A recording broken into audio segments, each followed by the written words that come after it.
sitting in the comfort of first class, a reward for your hard work, only to find yourself singled out, questioned, and humiliated, all because of someone else's prejudice. That's exactly what happened to Elena Carter, who boarded Flight 227 expecting a peaceful journey, but instead faced a battle that would change everything. At 30,000 feet in the air, tensions erupted as a flight attendant's blatant discrimination sparked outrage among passengers. Whispers turned into stares, quiet disapproval into vocal support, and what began as a personal ordeal transformed into a powerful fight for justice. What would you do if everything you stood for was challenged in front of a crowd? Before we dive into this gripping story of courage and accountability, comment below where you're watching from today. And if you find this story as inspiring as we do, don't forget to subscribe so you won't miss the meaningful stories we share. Elena Carter adjusted the strap of her designer laptop bag as she stepped into her cabin, her heels clicking softly against the polished floor. First-class accommodations were nothing new for her, a small reward for the countless late nights and relentless effort she had poured into her career as a civil rights attorney. Settling into the plush leather seat near the window, she allowed herself a moment of quiet satisfaction. This wasn't just a testament to her professional success. It was a rare reprieve from the pressure of her current workload. A multi-million-dollar civil rights case awaited her in Los Angeles, but for the next 5 hours, she intended to let the soft hum of the engines lull her into a state of calm. Elena slid her laptop bag under the seat, retrieved her phone, and glanced at her packed schedule. As her fingers swiped through the week's daunting appointments, a faint smile touched her lips. This flight was her last oasis of tranquility before the storm of litigation. The sounds of passengers boarding filled the cabin, suitcases being stowed, muted conversations, and the occasional laughter. Elena leaned back in her seat and closed her eyes. The faint scent of leather and the faint murmur of voices were soothing, at least until the sharp click of heels approached her row. "Excuse me, ma'am," a polite but overly crisp voice interrupted her peace. Opening her eyes, Elena looked up to find a flight attendant standing by her seat.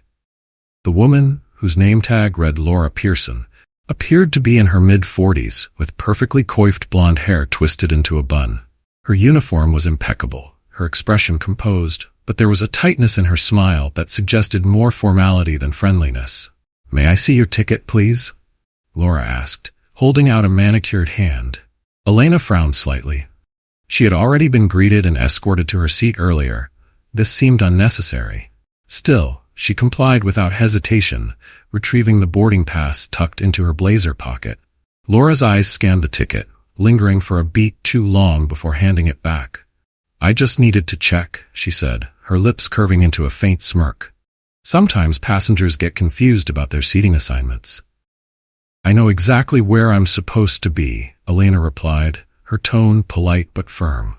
"Of course," Laura said with a clipped laugh, lingering a moment longer before stepping away. As she walked down the aisle, she muttered under her breath, loud enough for Elena to hear. "First class isn't what it used to be." Elena's fingers tightened around her phone. The comment stung, but she refused to give Laura the satisfaction of reacting.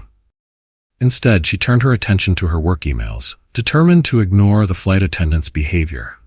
She had dealt with worse. For the next several minutes, Elena tried to focus on her screen, but her peace was short-lived. Laura's presence was impossible to ignore. The subtle glances, the delays in service to her row, and the accidental bump of her tray table were becoming increasingly hard to dismiss. A glass of water spilled onto her lap, followed by an insincere apology. "Oops. My mistake," Laura said with a shrug, offering a napkin that barely absorbed the damage. Elena's suspicion that this was no mere coincidence grew stronger with each passing minute. As the cabin doors closed and the plane prepared for takeoff, Elena's instincts told her that this flight would be anything but smooth. Not because of turbulence, but because of the storm brewing at 30,000 feet. Barely 15 minutes into the flight, Laura returned, clipboard in hand and a strained smile plastered across her face. "Excuse me, ma'am," she began, her tone slightly lower but no less condescending. "There seems to have been an issue with your seat assignment. Could I speak with you privately? Elena raised an eyebrow. Is there a problem? She asked, her voice calm but curious. Well, Laura said, glancing at the clipboard, it appears this seat was assigned incorrectly. We'll need to move you to the main cabin. Of course, we'll do everything we can to make sure you're comfortable. A polite, tight smile spread across Elena's face. This is the seat I paid for, and this is where I'll stay. If there's been an error, you might want to check with the person who assigned it. Laura's cheeks flushed pink, and her grip on the clipboard tightened. I'm sure we can resolve this without any fuss. There's no fuss, Elena replied, her tone unwavering. I'm not moving. Their exchange began to draw the attention of nearby passengers. A man seated across the aisle lowered his tablet to watch, while another passenger leaned closer to her seatmate to whisper. Elena noticed but remained unfazed. Laura's forced composure cracked slightly, and her voice dropped. Look, she said with barely veiled irritation, we both know how these things happen. Sometimes people end up where they're not supposed to be, even if they don't mean to. Elena's gaze didn't waver. People like me, you mean? She asked, her voice quiet but sharp. For a moment, Laura's mask slipped. Her eyes narrowed, and her lips pressed into a thin line. That's not what I said, she snapped. No, Elena said, her voice cutting through the cabin like a blade, but it's exactly what you meant. A ripple of murmurs spread through the first-class section. Laura straightened abruptly, her knuckles white around the clipboard. I'm giving you an opportunity to resolve this quietly, she hissed. Don't make this harder than it needs to be. Elena leaned back in her seat, her demeanor calm and composed. The only person making this hard is you. Now if you're done, I'd like to enjoy my flight. Laura hesitated, her jaw tightening before she spun on her heel and marched down the aisle. Elena watched her retreat, sensing that the matter was far from over. Elena Carter tried to return to her work, though her focus wavered. The tension Laura Pearson had stirred was impossible to ignore. Her clipboard had been an unnecessary prop, a tool to feign authority. Elena didn't need to consult legal books to recognize when someone was building a case or at least pretending to. She glanced at the passenger across the aisle, who quickly returned to his tablet, feigning disinterest. Elena suspected he, like others in the cabin, had overheard the exchange. Whispers buzzed around her, the sort of low murmur that carried judgment and curiosity. Some passengers cast her furtive glances, others stared outright before quickly averting their eyes. It wasn't difficult to discern who was sympathetic and who wasn't. Elena inhaled deeply, straightening in her seat. She reminded herself of the countless cases she had handled, moments when her resolve had been the key to justice. She would not let Laura rattle her, but she couldn't ignore the growing knot in her stomach. As the plane leveled at cruising altitude, the cabin crew began preparing the beverage service. Laura was conspicuously absent, leaving another attendant, a younger woman with a nervous demeanor, to handle first class.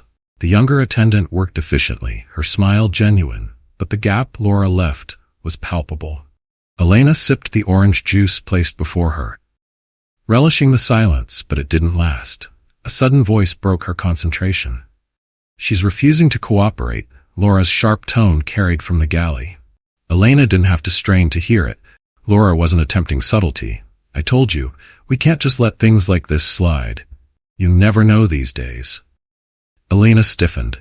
Things like this, she thought, her grip tightening around the armrest. The younger attendant appeared seconds later, Laura trailing behind her. The young woman's face betrayed her unease, her eyes darting between Laura and Elena. In her hands was Laura's ever-present clipboard. I just don't think it's, the young woman began, her voice barely audible. Do your job, Laura snapped, her curt interruption ending any potential for discussion. Elena folded her arms, her patience thinning. She had given Laura enough leeway, but there was a limit to what she would tolerate. You seem determined to escalate this, Elena said, her tone calm but firm. Let me save you some trouble. If your goal is to humiliate me, you're wasting your time. If you're planning to call for backup, I encourage you to go ahead. The defiance in her voice made Laura pause, her smug confidence flickering. Elena pressed on. I have a lawyer who would love to hear about how your airline treats its paying customers. Laura's jaw clenched, her grip on the clipboard tightening. Nearby passengers had stopped pretending not to listen. One man leaned into the aisle for a clearer view, while a woman 2 rows back whispered something to her seatmate. "People like you always make this about race," Laura hissed under her breath, her tone venomous. Elena's eyes locked onto Laura's, unwavering. "People like me?" she repeated, her voice carrying. Laura's expression faltered, then hardened again. "I didn't mean it like that," she said, her voice rising slightly, though the nervous edge betrayed her. "No?" Elena's tone cut like ice, because that's exactly what it sounded like. The murmurs in the cabin grew louder, and Laura's mask of professionalism began to slip. She glanced at the rows of passengers, her movements jerky, her gaze briefly landing on a man seated in coach who appeared to be adjusting a camera lens.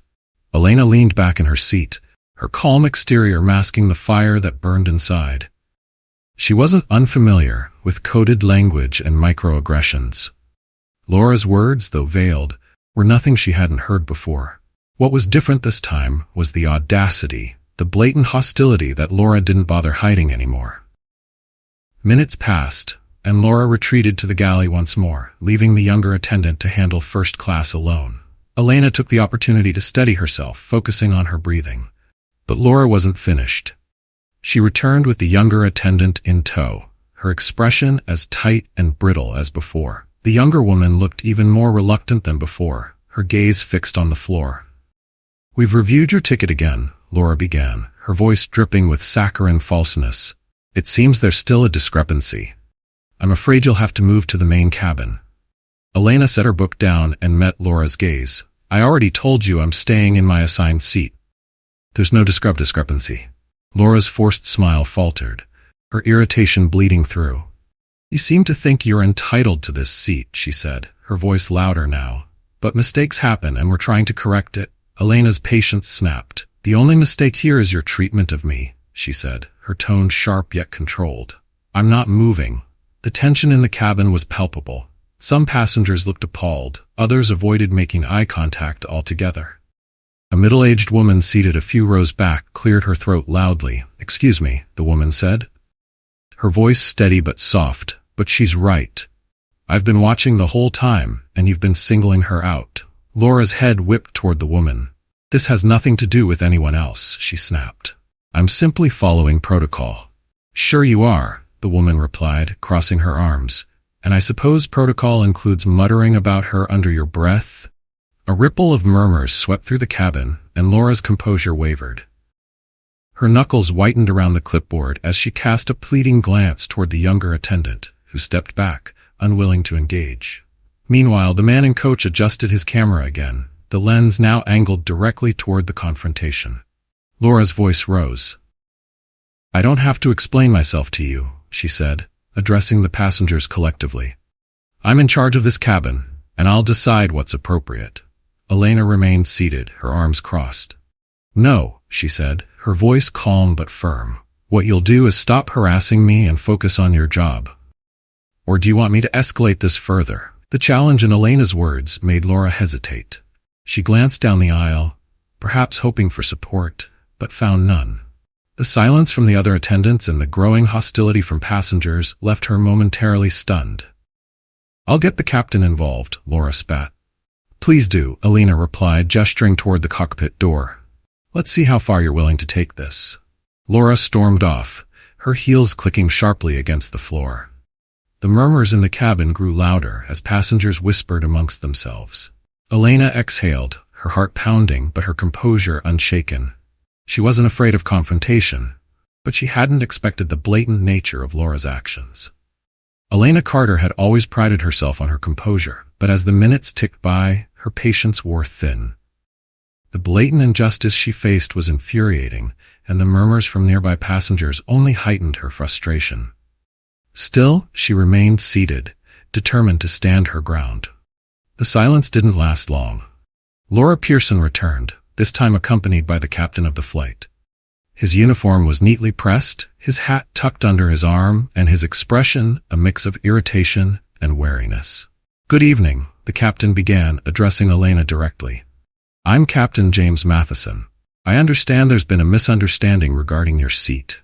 Elena noted the careful phrasing, misunderstanding. She straightened in her seat, her gaze steady.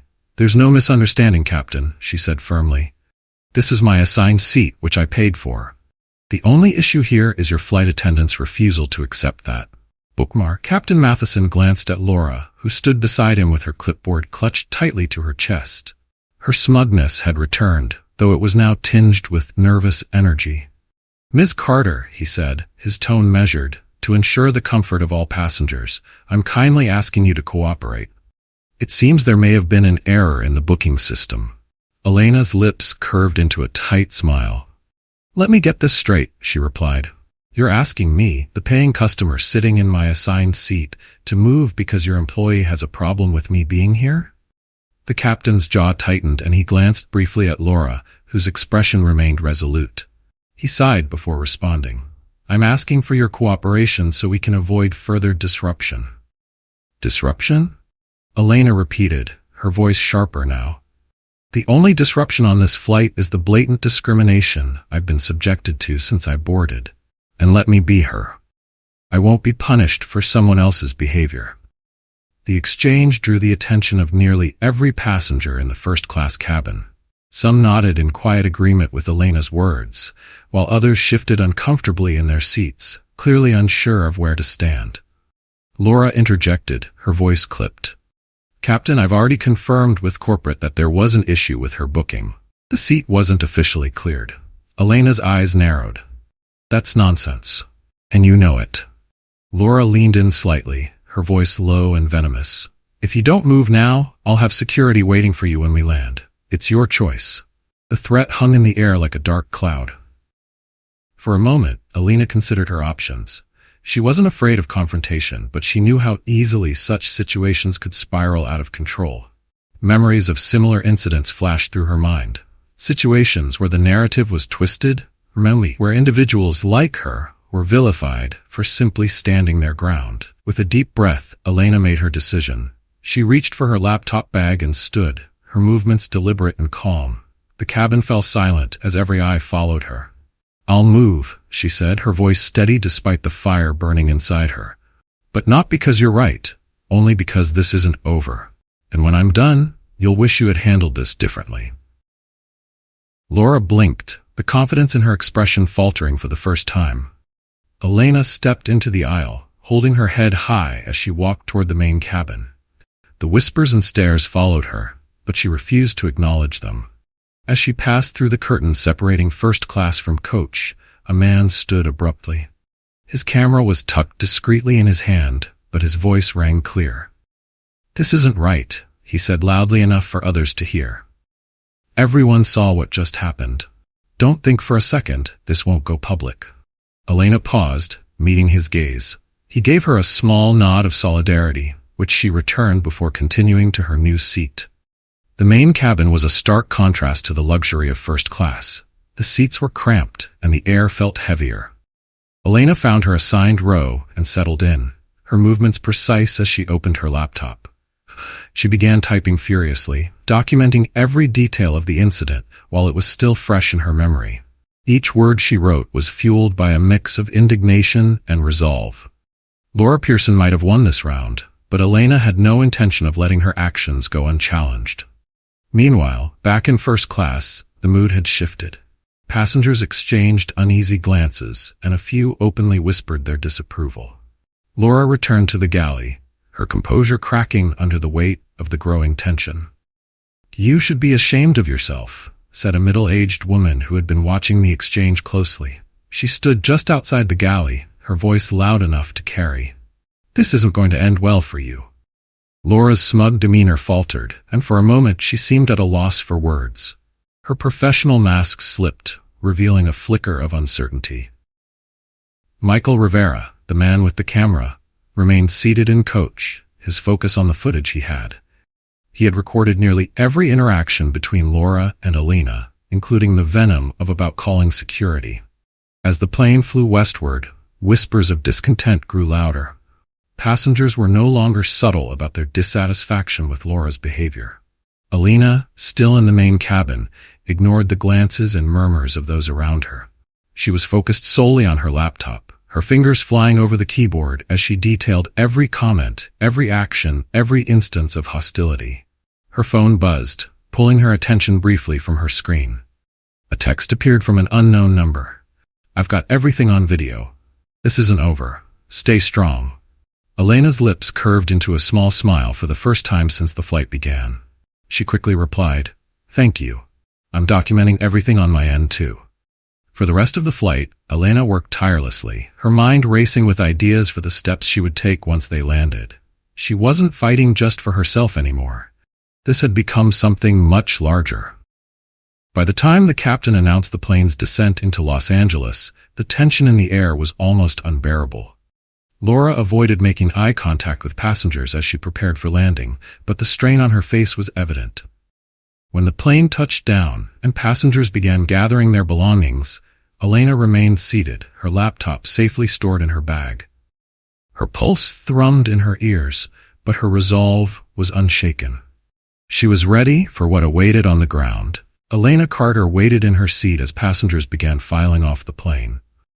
The shuffling of feet and low murmurs filled the cabin, but she stayed still, her resolve hardening with each passing second.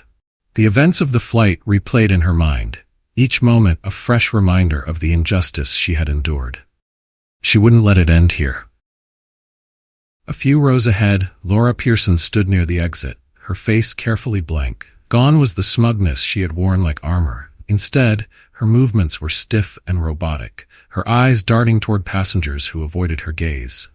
As Elena gathered her belongings and stepped into the aisle, the younger flight attendant from earlier approached her hesitantly. The woman looked around nervously, as though ensuring Laura wasn't watching. She began, her voice low. "I wanted to say I'm sorry for what happened. It wasn't fair." Elena paused, studying the woman's face. Her apology seemed sincere, but Elena wasn't in the mood for half measures. "And why didn't you say something when it mattered?" Elena asked, her tone calm but pointed.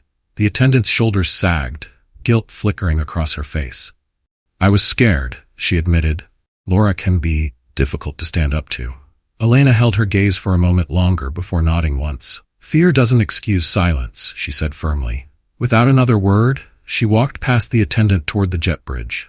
As she neared the exit, she found herself face to face with Laura. The flight attendant's professional mask was back in place, but her earlier confidence had crumbled. "Have a good day," Laura said flatly, her eyes flickering away from Elena's. Elena stopped and turned slightly, her voice low enough that only Laura could hear. "You might want to remember this day," she said, "because it's going to haunt you." Laura flinched but said nothing as Elena strode past her, head held high. The terminal was bustling with activity, a mix of passengers hurrying to their gates and others waiting to greet loved ones. But near the arrival gate, a small group of passengers from the flight had gathered, their expressions a mix of curiosity and concern. Standing among them was the man from Coach, the one who had spoken out during the flight. His camera hung around his neck, but his determination was evident in the way he gestured animatedly to a woman holding a notepad. As Elena approached, he noticed her and raised his voice slightly. "Miss Carter," he called out, drawing the attention of those around him. "Would you like to say anything about what happened?" The group turned toward her, their murmurs growing louder. Elena hesitated for a moment, the weight of their attention pressing down on her. But then she remembered Laura's sneer, the whispered comments, the humiliation. This wasn't just about her anymore, it was about standing up for what was right. She squared her shoulders and addressed the small crowd, her voice steady and clear. "What happened on that flight was unacceptable," she began. "I was targeted and humiliated because of someone else's prejudice. I deserve better. We all do. And I won't let this go unchallenged." Her words hung in the air for a moment before one of the passengers began clapping. The applause spread slowly, joined by nods of agreement and murmurs of support. The man with the camera stepped forward. "Michael Rivera," he introduced himself. "I have been documenting everything since Laura first approached you. It's already going viral." Elena raised an eyebrow. "Viral?" Michael nodded, pulling out his phone. "I posted the footage a few minutes after we landed. It's picking up traction fast with thousands of views already. People are furious." Elena glanced at his screen where the video played silently. In it, Laura's dismissive tone and hostile body language were unmistakable. Michael had captured every damning moment, from the spilled water to the veiled threats. "This is only the beginning," Michael said, his tone firm. "If you're planning to fight this, you're not alone." Elena met his gaze, her own determination mirrored in his expression. "Thank you," she said sincerely, "but this isn't just my fight anymore. It's about making sure this doesn't happen to anyone else." As the crowd began to disperse, Michael stayed close, his camera at the ready. They walked together toward the baggage claim, where Elena's phone buzzed with a notification. She glanced at the screen to find a message from an unfamiliar number. "We've seen the footage and are prepared to support you. Let's talk." The sender identified themselves as a representative from a civil rights organization. Elena's mind raced as she considered the implications. The reach of the video was growing faster than she had anticipated. Before she could respond, her phone buzzed again, this time a call. The number was familiar. The airline's customer service line. "This is Elena Carter," she answered, her tone clipped.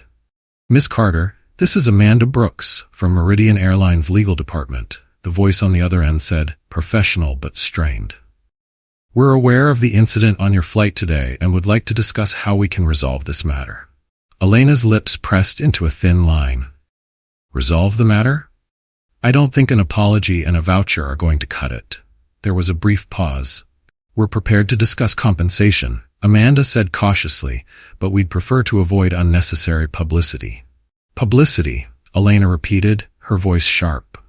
"You're worried about your image, but not the fact that your employee humiliated and discriminated against me in front of a plane full of witnesses?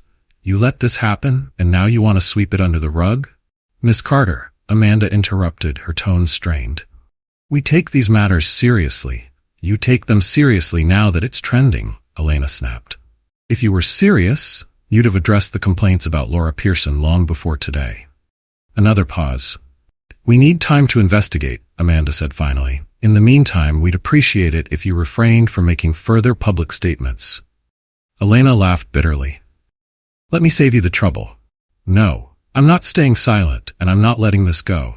Before Amanda could respond, Elena ended the call, her fingers trembling slightly as she gripped her phone. Michael, who had overheard parts of the conversation, raised an eyebrow. "You okay?" "I'm fine," Elena said, though her tone was clipped. "They're scared, which means we're getting somewhere." Michael smiled faintly. "Good. Let's keep the pressure on." By the time Elena reached the baggage carousel, her phone was buzzing incessantly with notifications. Michael's video was spreading like wildfire, drawing outrage and support from thousands of strangers. This wasn't just her story anymore. It was becoming a movement. Elena Carter's phone buzzed relentlessly as she exited the terminal and stepped into the cool Los Angeles evening air. Notifications from social media, emails, and missed calls flooded her screen, each one evidence of how quickly the incident on the flight was gaining traction. She hadn't anticipated the speed with which the story would spread, but now that it had, there was no turning back. Michael Rivera walked alongside her, his camera tucked away but his determination evident. "The video's taking off," he said, scrolling through his phone. "It's been shared by a couple of big accounts, activists, journalists. The comments are exploding." Elena sighed, her mind racing. "Good," she said firmly. "The more people see it, the harder it'll be for them to dismiss this as a misunderstanding." "Check this out," Michael said, holding up his phone. The video had racked up tens of thousands of views in under an hour. The comment section was a mix of outrage, support, and calls for accountability. Hashtags like FlyFair and Justice for Elena were already trending. "This is just the beginning," he added. "You've got momentum now. What's your next move?" Elena paused, staring at the bright lights of the city beyond the terminal. "I need to speak with my attorney," she said. "If Meridian Airlines thinks they can smooth this over with a half-hearted apology, they're sorely mistaken." Michael nodded approvingly. "Let me know how I can help. This isn't just about you. It's about holding them accountable." As they parted ways, Elena's resolve hardened. The airline's attempt to silence her with a vague promise of compensation had only fueled her determination. This was bigger than one flight, bigger than Laura Pearson. It was about exposing a system that allowed prejudice to thrive unchecked. At her apartment, Elena wasted no time. She dropped her bags by the door and immediately called her attorney, Daniel Blake. A veteran in civil rights litigation, Daniel was as sharp as they came. "Elena," he greeted her, his tone a mix of surprise and concern. "I've been following what happened on your flight." "Are you all right?" "I'm fine," she replied, though her voice betrayed her exhaustion. "But I'm not letting this go. I want to take action. Can we talk strategy?" "Absolutely," Daniel said, his tone shifting to business mode. "I've already seen the video Michael posted. It's powerful, clear evidence of discrimination. Combined with your testimony and any corroborating witnesses, we have a strong case." "What about Laura Pearson?" Elena asked. "Does she have a history?" Daniel hesitated. "I've been digging into her record, and it looks like there are previous complaints against her. There is nothing that made it to court, but it is enough to suggest a pattern. If we can find former employees or passengers willing to testify, it'll strengthen your case." Elena felt a flicker of hope. "Good, let's get started. I'll draft a formal demand letter to Meridian Airlines," Daniel said. "We'll request a public apology, damages for emotional distress, and systemic changes within their policies. But be prepared. They'll try to paint this as an isolated incident." "They can try," Elena said coldly. "But the truth is on my side." Meanwhile, at Meridian Airlines corporate headquarters, chaos reigned. In a sleek conference room overlooking the city skyline, Amanda Brooks sat among the company's top executives and legal counsel. The tension was palpable, every face marked by worry or frustration. "This is a disaster," one executive barked, slamming his hand on the table. "That video has over 100,000 views, and every major news outlet is picking it up. What the hell was Laura thinking?" "She wasn't," Amanda replied sharply. "But the damage is done. We need to control the narrative before this spirals further." Another executive leaned forward, his tone incredulous. "What do we even say? That we're sorry? That's not going to cut it." Amanda exhaled, her gaze steely. "We start by issuing a public apology and launching an internal investigation, but we also need a scapegoat. Laura Pearson has to go." The room fell silent as the weight of her words sank in. "You're suggesting we throw her under the bus?" the CEO finally asked, his tone cautious. "I'm suggesting we make it clear that her actions don't reflect the company's values," Amanda corrected. "If we don't, the backlash won't stop with her. It'll hit all of us." The CEO rubbed his temples, nodding reluctantly. "Fine, do it.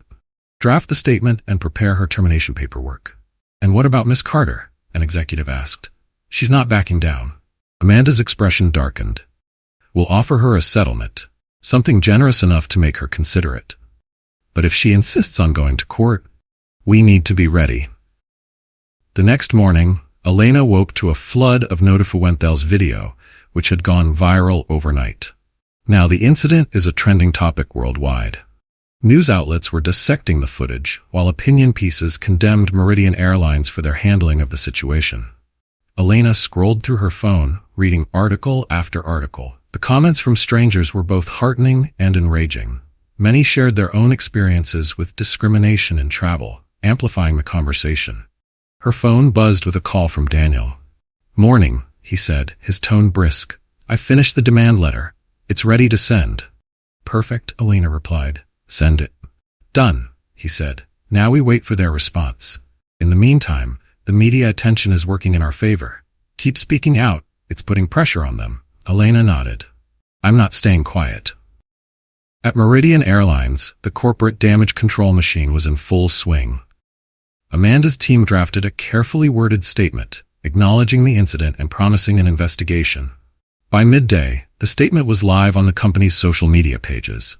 "We are aware of the incident involving Ms. Elena Carter on Flight 227 and are conducting a full investigation. We take these matters seriously and are committed to ensuring that all passengers are treated with dignity and respect.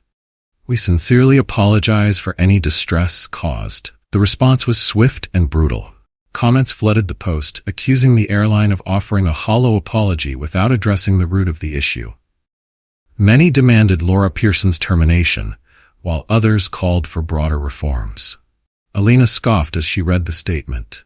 "Corporate lip service," she muttered. Her phone buzzed with a text from Michael. "Don't let up. They're trying to cover themselves." Elena smiled grimly. "Not a chance," she replied. By evening, the story had grown even larger. a former flight attendant for Meridian Airlines, came forward with her own experiences working alongside Laura Pearson. In a video interview, she described years of unchecked behavior, detailing incidents where Laura had harassed passengers, particularly people of color. Elena watched the interview with a mix of anger and validation.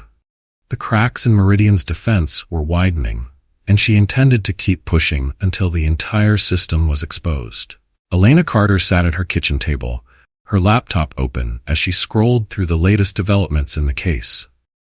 Michael's video had reached over 500,000 views, and more stories were surfacing, testimonies from former employees and passengers detailing their experiences with Laura Pearson and Meridian Airlines. Each new account added weight to Elena's fight, transforming her ordeal into a rallying point for justice. Her phone buzzed with a notification. This time it was an email from a civil rights organization. "We stand with you. Let us know how we can support your case." Elena allowed herself a brief smile before forwarding the email to her attorney, Daniel Blake. The momentum was growing, and with the backing of powerful allies, she felt more prepared than ever to take on the airline. Meanwhile, at Meridian Airlines corporate headquarters, the tension was palpable. Amanda Brooks sat across from the CEO, a stack of documents spread across the polished conference table. "This just came in," Amanda said, sliding a printout of the demand letter from Elena's legal team toward him. The CEO read the letter, his frown deepening with each passing line. "A public apology, damages, and systemic reforms?" he muttered, shaking his head. "They want us to overhaul our entire operation." Amanda's tone was sharp. "With the way things are going, we might not have a choice. Public sentiment is overwhelmingly in her favor. If this goes to court, it'll be disastrous for us. We can't let it get that far," the CEO replied firmly. "What's the status on Pearson?" "She's been placed on unpaid leave, and her termination paperwork is ready," Amanda said, "but we need to tread carefully. If she pushes back, it could complicate things further." "Complicate things?" the CEO barked. "Her behavior caused this mess in the first place. Make sure she understands that." Amanda nodded, but her expression remained grim. She knew this wasn't just about Laura. The backlash had expanded beyond one flight attendant's actions, targeting the company's broader practices. Across town, Daniel Blake met with Elena in his office, a sleek yet understated space with floor-to-ceiling windows overlooking downtown Los Angeles. "You've seen the statement they released?" Daniel asked, leaning back in his chair. "I have," Elena said, her tone cold. "It's meaningless." "Agreed," Daniel replied. "They're trying to contain the damage, but it's not enough. Public opinion is firmly on your side, and we've just received word from 2 more former employees willing to testify about systemic issues within the airline." Elena's eyebrows lifted slightly. "Testify?" "Yes," Daniel confirmed. "Both have documented incidents of discrimination and harassment. One of them worked directly with Laura Pearson and reported her behavior multiple times, only to be ignored." Elena leaned forward, her determination blazing. "This isn't just about me anymore. This is about exposing a system that's been broken for years." Daniel smiled faintly. "That's exactly what we'll do. But be prepared. The airline won't go down without a fight. They'll try to discredit you, paint this as a publicity stunt, and shift the blame entirely onto Pearson." "Let them try," Elena said firmly. "The truth is on my side." In a modest apartment miles away, Laura Pearson paced back and forth, her face pale and drawn. The news coverage was relentless, each segment tearing further into her reputation. Her name had become synonymous with prejudice, and her inbox was flooded with hate mail. A sudden knock at the door startled her. Opening it cautiously, she found Amanda Brooks standing there, her expression professional but cold. "We need to talk," Amanda said, stepping inside uninvited. Laura crossed her arms defensively. "What now? You've already thrown me under the bus. What more do you want?" "I want you to understand the gravity of this situation," Amanda said sharply. "The video is damning, and now former employees are coming forward. You've put the entire company in jeopardy. I was just following protocol." Laura snapped.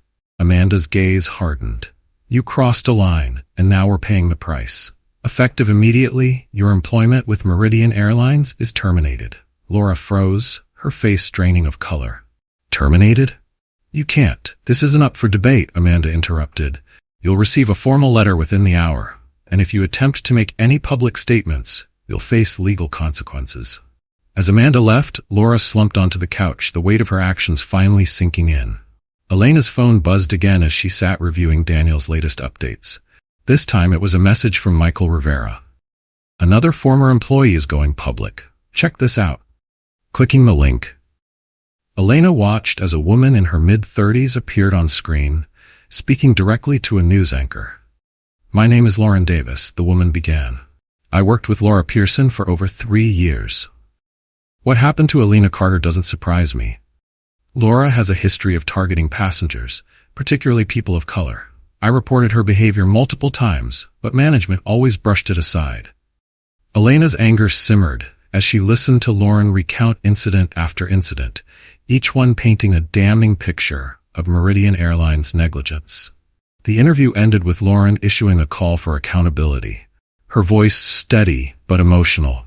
"This isn't just about one flight or one passenger. It's about creating a system where everyone is treated with respect, regardless of who they are."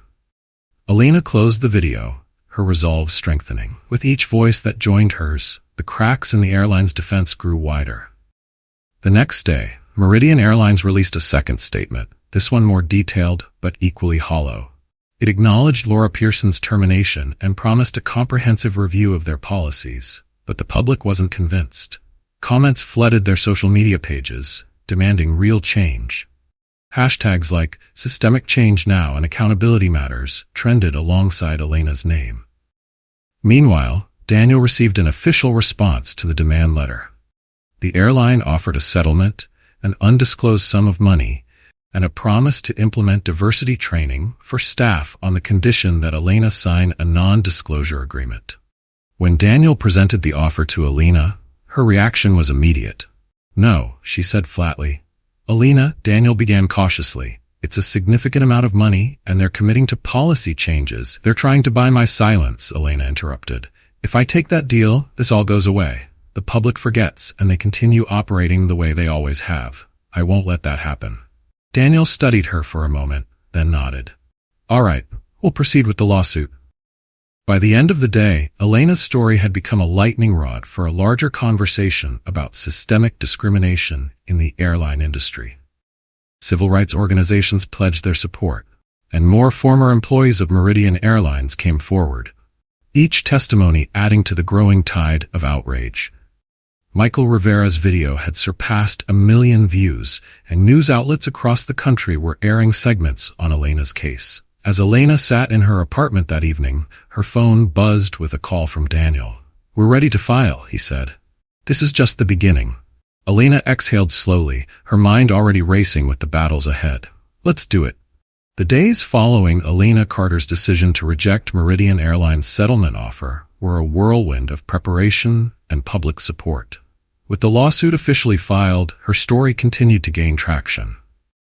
News outlets covered it extensively, not just as a singular incident, but as a symbol of broader systemic issues within the airline industry. Elena's attorney, Daniel Blake, worked tirelessly to build their case. His office became a hub of activity, with staff combing through documents, gathering testimonies, and coordinating interviews with former employees and passengers. Each new piece of evidence painted a damning picture of an airline culture steeped in negligence and willful ignorance. Elena arrived at Daniel's office one morning, greeted by a young assistant carrying a tablet. "Miss Carter," the assistant said, "you'll want to see this." The video on the screen featured a former Meridian Airlines employee, a man in his early 40s, sitting at a desk with a serious expression. "I worked for Meridian Airlines for nearly a decade," he began, his voice steady but tinged with frustration. "I witnessed countless incidents of discrimination, not just from Laura Pearson, but from other employees as well. Complaints were ignored and swept under the rug. Management cared more about protecting the company's image than addressing real issues." He described specific instances of passengers being mistreated and employees being reprimanded for speaking out. "This wasn't an isolated problem," he concluded. "It was a culture."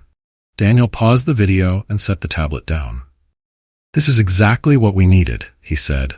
"It's no longer just about Laura Pearson's actions. It's about Meridian Airlines as an institution."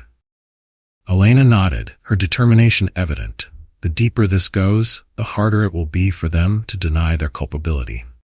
Meanwhile, at Meridian Airlines corporate headquarters, the atmosphere had shifted from damage control to outright crisis management. Amanda Brooks sat in yet another tense meeting, flanked by legal advisors and public relations executives. "This lawsuit is going to trial," Amanda said bluntly, addressing the room. "Miss Carter rejected our settlement offer, and with the momentum she has, this will be a PR nightmare." An executive slammed his fist on the table. "We can't afford this kind of exposure. The longer this drags on, the worse it gets." Amanda's voice remained calm but sharp. "Then we need to prepare. This isn't just about Laura Pearson anymore. Former employees are coming forward with allegations of systemic issues. If we don't take this seriously, it could snowball into something much larger. Class action lawsuits, federal investigations." The CEO interjected, his tone weary. "What's our strategy? How do we limit the damage?" "We focus on discrediting the broader claims," Amanda replied. "Frame this as an isolated incident. Highlight the steps we're taking to address it, terminate Pearson, launch diversity training programs, and promise policy changes. But we need to be careful. Any misstep could backfire." The room fell silent as the weight of her words sank in. Finally, the CEO spoke. "Make it happen, and keep an eye on Carter. If we can find anything to undermine her credibility, we use it." Back at Daniel's office, preparations for the trial intensified. Elena sat across from him, reviewing the latest witness statements. "We're building a strong case," Daniel said, flipping through a stack of documents. Testimonies from former employees, the video evidence, the blatant comments Pearson made during the flight, it all points to a systemic problem. "And the passengers from my flight?" Elena asked. "Several are willing to testify," Daniel confirmed. "They saw everything. Their accounts will bolster your case significantly." Elena exhaled slowly, her resolve unwavering. "Good. Let's make sure their voices are heard." Daniel studied her for a moment. "You know they'll come after you, right? Try to paint you as combative, out for publicity, maybe even a financial opportunist." "Let them," Elena replied. "I have nothing to hide." As Meridian Airlines braced for the lawsuit, the public outcry continued to grow. Activists organized online campaigns, urging travelers to boycott the airline. Hashtags like Meridian Exposed and FlyFair remained trending topics, and civil rights organizations rallied behind Elena's fight. Michael Rivera, the passenger who had recorded the initial video, reached out to Elena again. "I just posted another update," he told her over the phone. "It's a timeline of everything that's happened so far. The flight, the viral video, the interviews with former employees. People are paying attention." "Thank you for staying on this," Elena said. "Your footage is what started all of this." Michael's tone softened. "You started this, Elena. You stood up when most people would have backed down. I'm just making sure people know the truth." His words gave her a renewed sense of purpose.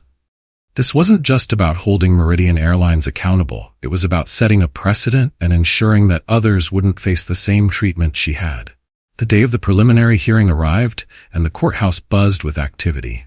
Reporters crowded the steps, cameras flashing as key players entered the building. Elena walked through the crowd with Daniel by her side, her expression calm and resolute despite the chaos around her. Inside the courtroom, the tension was palpable. Meridian Airlines' legal team sat at their table, a small army of sharp-suited attorneys armed with binders and laptops. Amanda Brooks was among them, her expression unreadable as she reviewed her notes. Daniel delivered a compelling opening statement, laying out the facts with precision. He highlighted the video evidence, the testimonies from witnesses, and the airline's history of ignoring complaints. "This case isn't just about one passenger," he said firmly. "It's about a systemic failure, a culture that allowed discrimination to thrive unchecked." When it was the airline's turn, their lead attorney attempted to downplay the incident, framing it as a misunderstanding and emphasizing Laura Pearson's termination as evidence of their commitment to accountability. But the tide began to shift when witnesses took the stand. A passenger from Elena's flight recounted the events in vivid detail, describing Laura's dismissive tone and targeted behavior. The video was played for the court, and the room fell silent as Laura's venomous comments echoed through the speakers. The most damning testimony came from Lauren Davis, the the former flight attendant who had worked with Laura. Her account detailed years of unchecked misconduct, each incident a glaring example of Meridian Airlines negligence. "I reported Laura Pearson multiple times," Lauren said, her voice steady but emotional. "Management always found a way to brush it off. They cared more about avoiding bad press than protecting passengers." Meridian's attorneys tried to discredit her, suggesting she had a bias against the company after leaving under contentious circumstances. But Lauren held her ground, her testimony unwavering. By the end of the day, it was clear that the case was far from over. But Elena felt a surge of confidence as she left the courthouse. The truth was on her side, and she was determined to see the fight through. The trial entered its most critical phase, with both sides presenting their strongest arguments. Elena Carter sat at the plaintiff's table beside her attorney, Daniel Blake, her posture straight and composed. The room buzzed with tension, each moment feeling heavier than the last. The day began with the airline's lead attorney calling their star witness, Captain James Matheson. He was a seasoned pilot with decades of experience and a calm, authoritative demeanor. As he took the stand, the courtroom seemed to quiet in anticipation. "Captain Matheson," the airline's attorney began, "can you describe the events on the flight involving Miss Carter?" The captain adjusted his tie, his tone measured. "There was confusion over Miss Carter's seat assignment," he explained. "Miss Pearson, the lead flight attendant, informed me she was following protocol to resolve the issue. And would you say Miss Pearson's actions were inappropriate?" the attorney pressed. The captain hesitated, his gaze flickering briefly toward Elena. "I wouldn't characterize them that way," he said finally. She was trying to maintain order on the flight. Elena's jaw tightened, but she kept her expression neutral. She had expected this. Daniel leaned toward her and whispered, "We'll handle this in the cross." When it was Daniel's turn, he approached the stand with a calm but deliberate stride. "Captain Matheson," he began, "you stated that Miss Pearson informed you of a seating discrepancy. Did you personally verify her claims?" "No," the captain admitted. "I relied on her report." "So to clarify," Daniel continued, his voice steady, "you never checked Miss Carter's ticket yourself?" "No, I did not." Daniel took a step closer. "When you were later made aware of the video evidence showing Miss Pearson's discriminatory comments and actions, what was your response?" The captain shifted uncomfortably in his seat. "I was concerned," he said cautiously. "Concerned," Daniel repeated, letting the word hang in the air. "Did you take any action to address those concerns?" "I filed a report after the flight," the captain said, his tone defensive. Daniel nodded slowly, then turned to the jury. "A report was filed after the damage had already been done." "Thank you, Captain. No further questions." The pivotal moment came when Daniel called Laura Pearson to the stand. She walked to the witness box stiffly, her expression tense but defiant. The courtroom seemed to hold its breath as she raised her hand to be sworn in. "Miss Pearson," Daniel began, his tone sharp but controlled, "you've stated that your actions were motivated by protocol. Can you explain why you targeted Miss Carter specifically?" Laura's lips thinned. "I wasn't targeting her," she said, her voice rising slightly. "There was a discrepancy with her ticket. A discrepancy that, as we've established, didn't exist," Daniel said, his voice cutting through the room. "And yet you insisted on removing her from first class. Why?" "I was doing my job," Laura replied, her frustration beginning to show. Daniel picked up a document from the table. "Let's talk about your job. Over the years, multiple complaints have been filed against you by passengers and colleagues, alleging discriminatory behavior. Were you aware of these?" Laura's eyes darted nervously. "Those were misunderstandings," she said. "Misunderstandings," Daniel repeated. He stepped closer. "Or a pattern of behavior that went unchecked by your employer?" Laura's face flushed, and she opened her mouth to respond, but Daniel pressed on. "In the video, you can be heard saying, 'People like her always make everything about race.' Care to explain that statement?" "I misspoke," Laura said quickly, her confidence crumbling. "Misspoke," Daniel said, his tone incredulous. "Or revealed your true intentions?" The courtroom fell silent, the weight of Daniel's words settling over the room. Laura fumbled for an answer, but the damage was done. Turning to the jury, Daniel continued, his voice steady and unwavering. "This is not an isolated incident. It's the result of a systemic failure, a culture that allowed this behavior to go unpunished. The final blow came when Daniel called Lauren Davis, the former flight attendant, back to the stand for rebuttal. Her testimony was brief but devastating, reinforcing the pattern of negligence within Meridian Airlines. "I reported Ms. Pearson's behavior multiple times," Lauren said, her voice steady. "Each time, management ignored me. They cared more about avoiding bad press than protecting passengers." The airline's attorneys tried to poke holes in her testimony, suggesting bias due to her departure from the company. But Lauren remained composed, her credibility unshaken. When the time came for closing arguments, Daniel delivered a speech that left the courtroom riveted. "Miss Carter was not just a passenger that day," he began. "She became a target of discrimination, a victim of a system that failed her and many others. This case is not just about one flight attendant. It's about holding a corporation accountable for fostering an environment where prejudice thrives unchecked. Justice demands action, not silence." Meridian's attorneys attempted to deflect blame onto Laura Pearson, framing her as a lone bad actor. But the jury's expressions made it clear that the cracks in their defense were too large to cover. The courtroom grew silent as the jury returned, their expressions unreadable. The foreperson stood, and everyone in the room seemed to hold their breath. In the matter of Carter versus Meridian Airlines, the foreperson began, "We find in favor of the plaintiff, Miss Elena Carter." A wave of relief and vindication swept over Elena. The judge announced the damages, a substantial monetary award, and a court directive for Meridian Airlines to implement mandatory diversity training and anti-discrimination policies across all departments. The courtroom erupted into murmurs as Elena turned to Daniel, a triumphant smile spreading across her face. "We did it," she whispered. "No," Daniel replied, his voice quiet but firm. "You did it." Outside the courthouse, reporters swarmed Elena, cameras flashing as they shouted questions. She paused on the steps, her voice calm but resolute as she addressed the crowd. "This verdict is a step toward justice," she said. "But it's not enough. Companies like Meridian Airlines need to do more than issue apologies. They need to dismantle the systems that allow discrimination to persist. This isn't just about me. It's about everyone who's ever been targeted, silenced, or ignored." Her words were met with applause from supporters gathered nearby. Among them was Michael Rivera, his camera capturing every moment. He gave Elena a small nod, which she returned with gratitude. Later that evening, Elena sat in her apartment, surrounded by flowers and cards from supporters. Her phone buzzed constantly with messages of congratulations and solidarity. She scrolled through social media, where hashtags like Justice for Elena and Systemic Change Now continued to trend. Her story had sparked a larger conversation, one that was gaining momentum with each passing hour.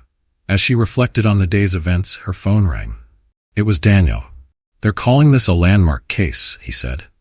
"It's a start," Elena replied, "but there's more work to do." And she meant it.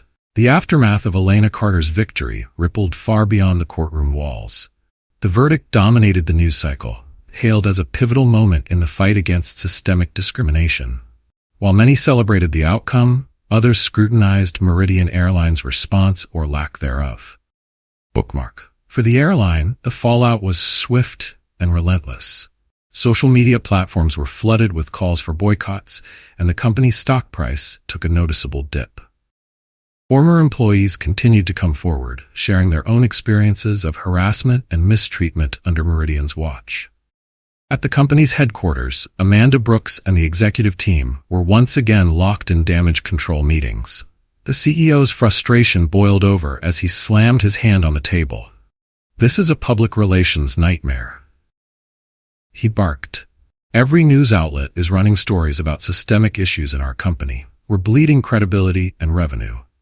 Amanda maintained her composure, though her own nerves were frayed. "The mandated reforms outlined by the court are non-negotiable," she said.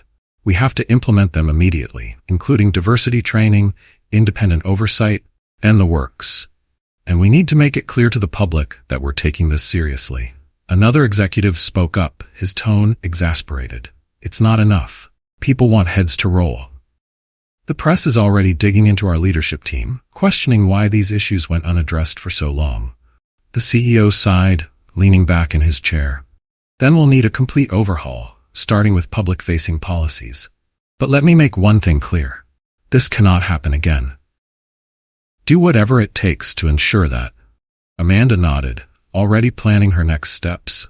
She knew that while Laura Pearson had been a convenient scapegoat, the problem ran deeper. And the public wouldn't settle for surface-level changes. For Elena, life after the trial was a whirlwind of media appearances, community support, and legal discussions about enforcing the court's directives. But amid the chaos, she remained focused on her mission, ensuring that the airline followed through on its promises. One morning, as she sipped her coffee at her kitchen table, her phone buzzed with a call from Michael Rivera. "Elena," he began, his voice buzzing with energy. "You're not going to believe this. There's a growing movement to push for federal regulations against discrimination in the airline industry.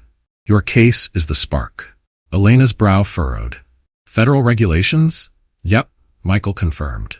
"Activists are rallying for stricter oversight and mandatory reporting of complaints. They're using your story as a catalyst. This could be huge." Elena exhaled, a mix of pride and disbelief washing over her. "That's incredible. I didn't expect this to grow so much." Michael chuckled. "You're making history, Elena. What's next for you?" "I'm not done yet," she replied. "This is just the beginning." Later that week, Elena received an invitation to speak at a major civil rights conference. The event, attended by activists, legal experts, and community leaders, offered her a platform to share her story and advocate for broader change. Standing at the podium before a packed auditorium, Elena felt the weight of the moment. She took a deep breath and began. "What happened to me wasn't unique," she said, her voice steady but passionate. "It's part of a larger pattern, a system that needs to be dismantled. Discrimination doesn't happen in a vacuum. It thrives in environments where it's tolerated, ignored, or brushed aside. We can't allow corporations to hide behind empty apologies or vague promises of reform. Accountability must be more than a buzzword. It must be a commitment to real change. Together, we can ensure that no one else has to endure what I did." The audience erupted into applause. Their support was palpable. For the first time since the flight, Elena felt a deep sense of closure, not because the fight was over, but because she had turned her pain into purpose. At Meridian Airlines, the promised reforms were finally underway, though not without resistance. Employees attended mandatory diversity training sessions, while an independent oversight committee began reviewing past complaints. The CEO publicly acknowledged the company's failings in a press conference, stating, "We have fallen short of the standards our customers and employees deserve. This is a turning point for Meridian Airlines, and we are committed to rebuilding trust through transparency and accountability." But skepticism remained. Critics accused the company of doing the bare minimum to salvage its reputation, and passengers continued to demand proof that the changes would stick. Meanwhile, Laura Pearson's life had taken a sharp turn. Her termination from Meridian Airlines, coupled with the public scrutiny, left her isolated and bitter. Once confident and composed, she now avoided the outside world, unable to face the consequences of her actions. Sitting alone in her dimly lit apartment, Laura flipped through news articles on her phone, each headline another blow to her already fragile state. Elena Carter wins landmark discrimination case. Meridian Airlines ordered to reform practices. Laura Pearson, the face of a broken system. For the first time, Laura began to reflect on the choices that had led her here. The arrogance, the dismissive comments, the unwillingness to see beyond her own biases, it had all caught up to her. However, whether that reflection would lead to genuine change remained uncertain. Months later, Elena found herself on another flight, this time as a guest speaker traveling to Washington, D.C. to testify before Congress. The hearing aimed to explore legislative measures for combating discrimination in the airline industry. As Elena settled into her seat, a flight attendant approached her with a genuine smile. "Miss Carter," the woman said softly, "I just wanted to thank you. What you've done, it's making a real difference." Elena smiled back, her heart swelling with a mixture of gratitude and resolve. "Thank you," she replied. "But there's still a lot of work to do." As the plane took off, Elena gazed out the window, her mind already racing with ideas for the future. She wasn't just fighting for herself anymore. She was fighting for everyone who had ever been mistreated, silenced, or overlooked. The journey had been long and grueling, but Elena knew one thing for certain. Justice wasn't a destination. It was a path. And she was determined to keep walking it. Months after the landmark case, Elena Carter's name had become synonymous with accountability and resilience. Her story had sparked a movement that extended far beyond her individual fight. Airlines across the industry began facing renewed scrutiny, with customers and advocacy groups demanding transparency about their policies and practices. The momentum showed no signs of slowing. Civil rights organizations rallied around Elena, inviting her to participate in panels and workshops aimed at addressing systemic inequities in various industries. She embraced the opportunity, using her platform to shed light on the pervasive issues that had allowed her experience to unfold. One afternoon, Elena sat in a bustling cafe, poring over emails and planning her next steps. A soft chime on her phone alerted her to a message from a legal advocacy group. "We'd like your insight on a new initiative to establish federal protections for passengers. Let's schedule a call." She smiled, feeling a renewed sense of purpose. Her fight with Meridian Airlines had started as a deeply personal struggle, but it evolved into something much larger, a collective push for systemic change. At the same time, Meridian Airlines was still grappling with the aftermath of the case. Despite implementing the court-mandated reforms, the company struggled to rebuild its reputation. Public trust was hard to earn, especially when new stories of mistreatment continued to emerge. The CEO, under mounting pressure from both the public and the board, held another press conference to address the company's ongoing efforts. "We understand that actions speak louder than words," he said, his tone solemn. "While we've made significant changes to our policies and training programs, we recognize there is still work to be done. Accountability is a continuous process, and we are committed to it." But for many, the words rang hollow.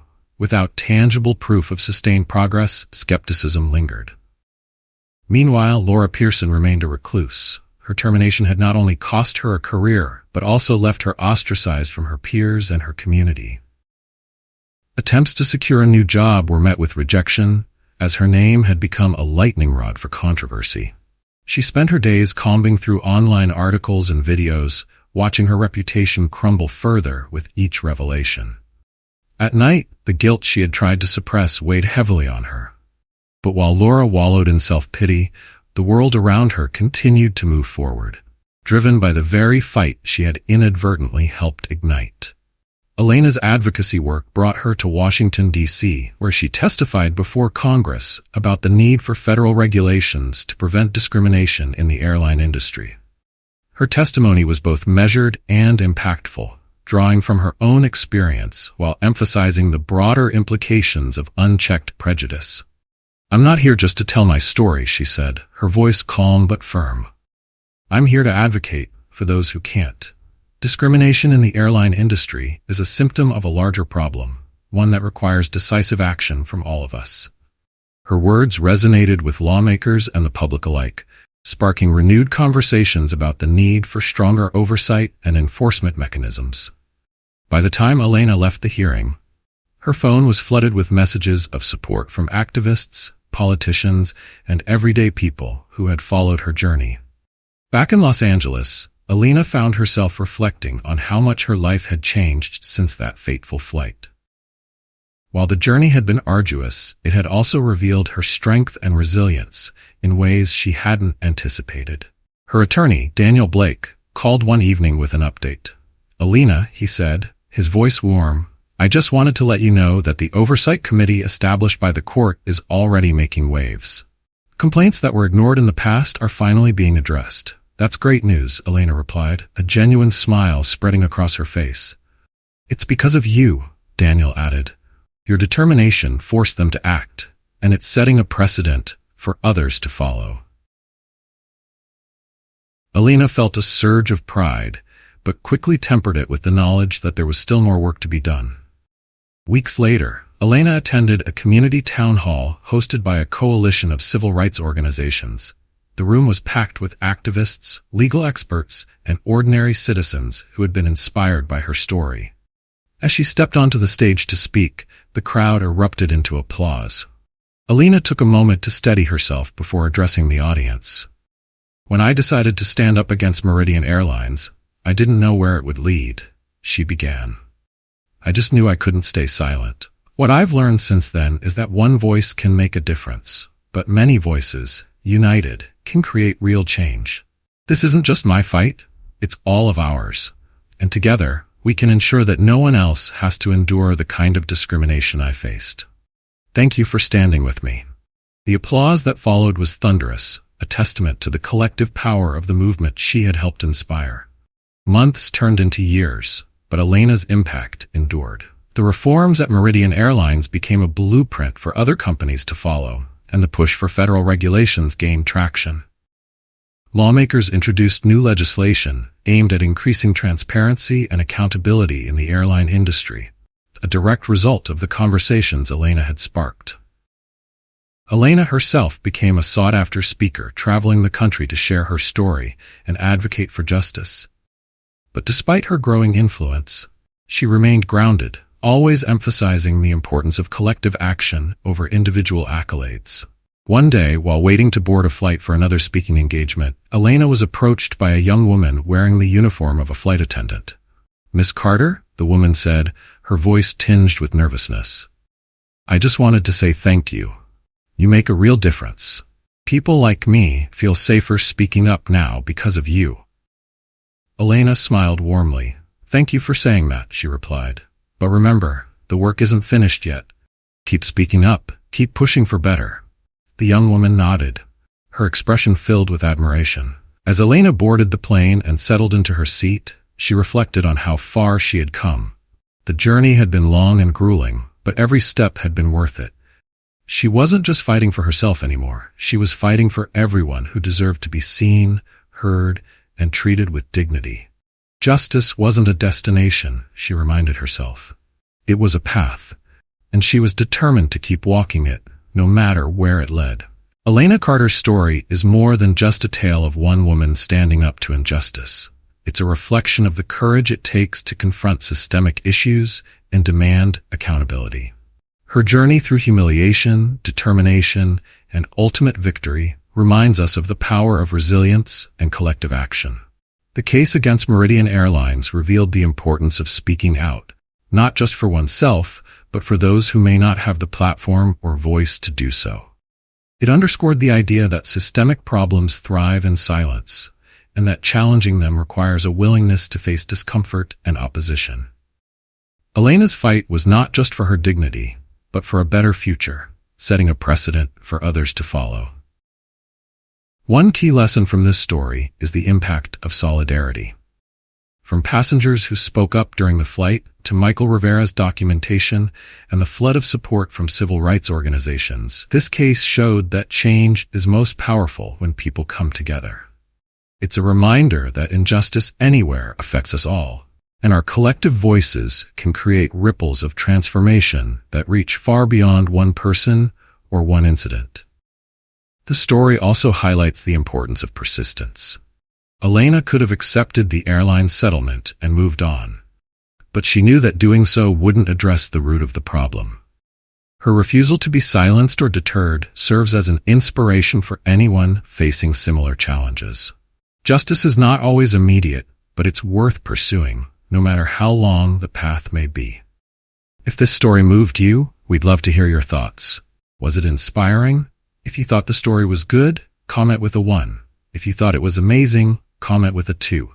And more importantly, share your own stories with us. Have you faced challenges that required courage and resilience? What lessons did you learn along the way? Your experiences matter and can inspire others just like Elena's story did. Don't forget to subscribe to our channel to stay connected and hear more meaningful stories like this one. Share your thoughts and reflections in the comments below. We can't wait to hear from you.